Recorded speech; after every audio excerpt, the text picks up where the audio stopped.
Sindh online school class 8 मज़मून science बाब 8 सबक 10 फ्लास्क घुघी। ॾोहटनि ऐं ॾोहटियुनि खे सिंध ऑनलाइन स्कूल में भलीकार। मां आहियां नाना आबिद। ॿारो साइंस जा तजुर्बा असां लेबोरेटरी में कंदा आहियूं, जंहिंखे असां तजुर्बा गाह बि चवंदा आहियूं। उन लेबोरेटरी में असां मुख़्तलिफ़ औज़ार यानी इंस्ट्रूमेंट्स इस्तेमालु कंदा आहियूं, जिन सां असां तजुर्बा ऐं मुशाहिदा कंदा आहियूं ऐं नोट कंदा आहियूं त असां छा छा मुशाहिदो कयो ऐं मापूं कंदा आहियूं। उन्हनि औज़ारनि खे इस्तेमालु करण जो गुर असांखे अचणु खपे। हिन सबक में असां अहिड़े हिकु औज़ार खे सुञाणंदासीं, सम्झंदासीं ऐं हुनजो इस्तेमालु करण जो तरीक़ो सिखंदासीं।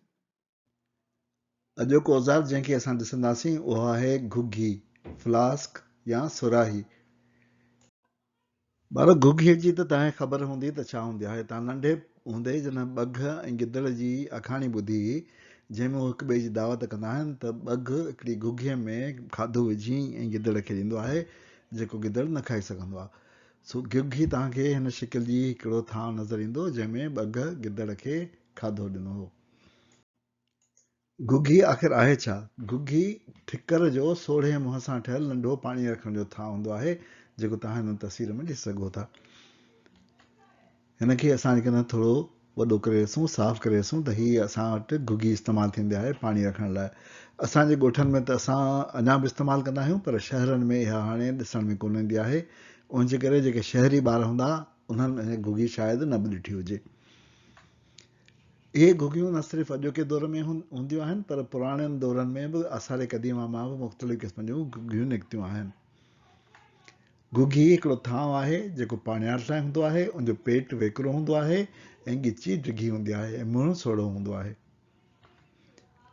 फ्लैस्क is a narrow necked container for holding liquids.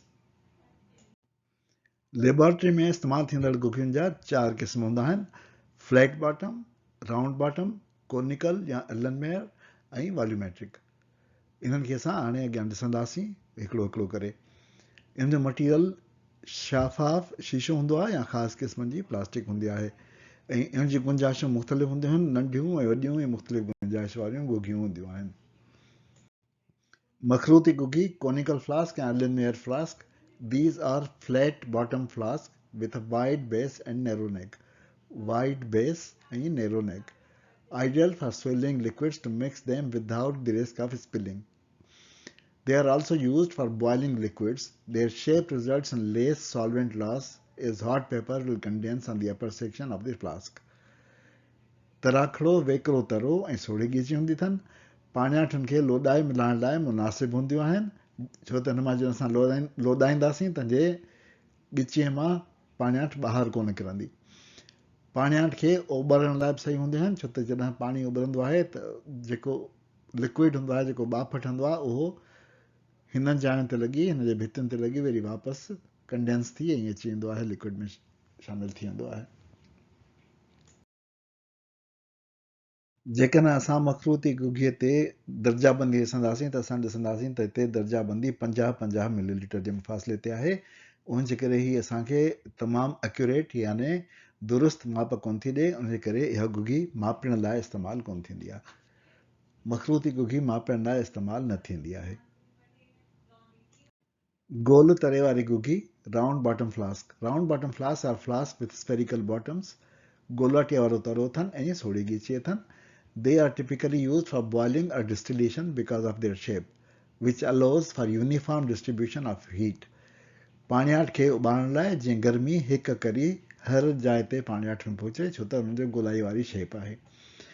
ही घुघियूं टेबल ते या कंहिं जाइ ते बीह कोन सघंदियूं आहिनि, उनजे करे या त हिननि खे स्टैंड में ॿधी ॻिचीअ मां स्टैंड में ॿधिबो आहे, या वरी हिकिड़ियूं ख़ासि ट्राईपॉड्स हूंदियूं आहिनि जिन ते रखी ऐं हिननि में रखियल पाणियाठ खे उॿारिबो आहे। हिन में तव्हां ॾिसंदो त हिन में कंहिं बि क़िस्म जी दर्जाबंदी कोन्हे। हिन खे सिर्फ़ु बॉइलिंग, डिस्टिलेशन ऐं मिलाइण लाइ इस्तेमालु कबो आहे। उन जे करे हिन खे असां मापण लाइ इस्तेमालु नथा करे सघूं। सिधे तरे वारी गोल घुघी, flat bottom flask. Round bottom flask are spherical flask with flat bottoms. गोलाटी वारो पेट पर सिधो तरो ऐं सोढ़ी ॻिची। They can stand on table on their own. मेज़ ते पाण मुरादो बीही सघंदियूं, छो त असां हिन गोलाई खे सिधो करे छॾियो आहे। ही बि पाणियाठ खे मापण लाइ इस्तेमालु कोन थींदी आहे। Volumetric flask, मापण वारी गुगी. Volumetric flasks are used for very precise measurement of liquids. तमाम पूरी पुनी ऐं दुरुस्त माप लाइ इस्तेमाल थींदियूं आहिनि. These flasks are usually pear-shaped at the bottom with a tall, narrow neck. नासपातीअ जहिड़ो पेट, सिधो तरो ऐं डिघी ॻिची हूंदी अथनि. Designed to measure a specific volume, हर गुगी हिकु ख़ासि माप लाइ इस्तेमाल थींदी आहे. उन ते हिकिड़ो निशान हूंदो आहे. Denoted by a single graduation on the neck of the flask. ते तव्हां ॾिसी सघो था हिन नेक ते हिकिड़ी सिंगल ग्रेजुएशन हूंदी आहे. Various sizes ranging from 1 milliliter to 2 liters of liquid. 1 millilitre खां 2 लीटर ताईं लिक्विड खे असां मापण लाइ इस्तेमालु करे सघूं था. ॿारो इन ते असां पंहिंजे अॼोके सबक जी पुॼाणी था कयूं. नाना आबिद खे इजाज़त ॾियो. वरी ॿिए सबक में मिलंदासीं. ख़ुदा हाफ़िज़.